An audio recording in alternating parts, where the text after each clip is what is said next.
I believe the most euphoric experience you can have as an anime fan is finding a series that inspires a positive change to your everyday life.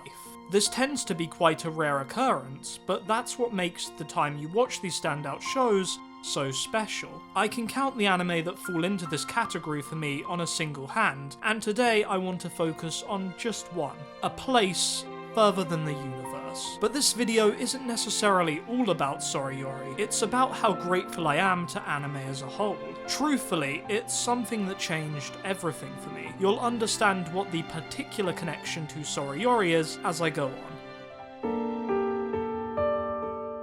One activity that I often found myself doing until a short while ago was looking back at the 22 years I've been alive and regretting so much of it. What if I had taken that opportunity, or what if I had assembled the courage to say that? These questions haunted my mind on a daily basis for a long time. Letting the past define who you are right now is such an easy trap to fall into, and it's exhausting. But the problem wasn't that I didn't want to change, I had ambition to achieve fulfilling things for as long as I had this mindset. However, it turns out that taking the next step is the hard part.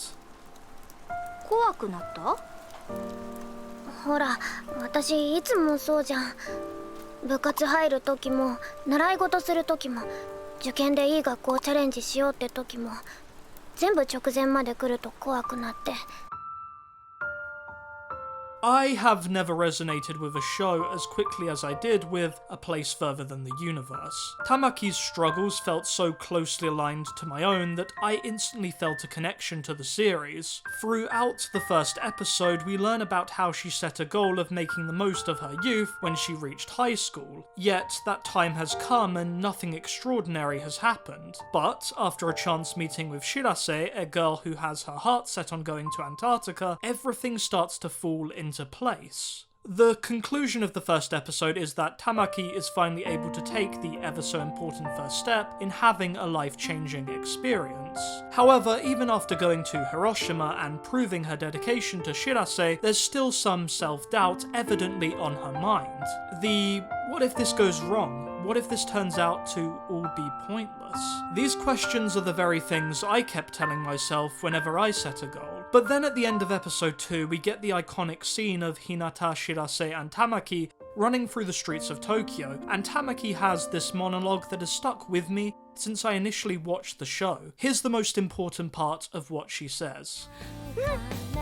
なんかね、動いてる。私の青春、動いてる気がする。What she realizes is that you aren't just the actor in your life, you're the director and the writer. It's your responsibility to make a memorable story. The opportunities around you are waiting to be taken, and why spend your time worrying about failure when the reward can literally change everything for you? We see that one of the paths that Shirase and Tamaki run down is labelled the secret path of memories, and this perfectly summates what has just been spoken. The hidden truth is the only way to be happy and to look back fondly instead of with regret is to spring into action. As you can imagine, this episode was pivotal in my personal change. I had been fixated on my past for too long and couldn't address my lack of courage to discover what mattered to me. But the funny thing is, I was already actively engaged and enjoying something that I absolutely loved. I just didn't realise how it could be used to set the life I wanted. But before we get to that, back to A Place Further Than the Universe. In episode 4, the girls take part in a training camp to prepare themselves for Antarctica, and Kimari makes another really important statement at the end. Essentially, she says that after meeting her new friends, learning about the expedition and Shirase's motivations, her destination found unforeseen meaning. That's the magic of going out there and doing different things. Whatever interest you discover, you'll also find other people that share that passion. And honestly, the bond formed by a common interest is one of the strongest that can exist between people. It's another reason why I finally realised what direction I personally needed to take. When the time comes for the main cast of Sora Yori to leave Japan, we get one of my favourite episodes of the series, their layover in Singapore. The episode is a bite-sized showcase of why adventure is so important. The characters widen their perspectives as a result of experiencing things totally new to them in this bustling city. Sights, sounds, tastes, these are things that may seem insignificant alone, but when together they form a memory. Memories which, when reflected on, won't leave you feeling regretful, because they're the result of something you chose to do. When you defy the odds, show those that said you couldn't do it that you could, and most importantly, realize that you achieved your ambition of fulfillment, the world around you will seem more dazzling than it ever has before. Of course, no journey is ever just smooth sailing. We witnessed this in the episode also, with Hinata misplacing her passport. Ultimately though, the group finds a solution, even if it turns out unnecessary. No matter the road bump you encounter, 90% of the time it can be overcome, and with those chances, don't let an opportunity pass you by out of fear of failure. Seeing all this presented so clearly and powerfully in A Place Further Than the Universe made me finally realise that I needed to change. Being as candid as possible, life is too short to have it be defined by what you wish you had done. But what exactly was I going to do?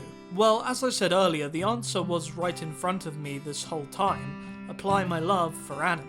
As soon as I realised this, it seemed so obvious. As a result of being an anime fan, I've been able to travel to the most amazing places. Los Angeles, Singapore, Japan. These journeys have made me who I am today.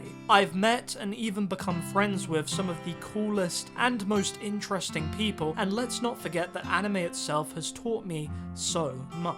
Yet, without even realising, I had completely cast aside the idea of ever involving anime with my career, or just treating it as anything more than a hobby, really. But this is a medium and a community that matters so much to me, and I've decided to make it part of my adventure in life.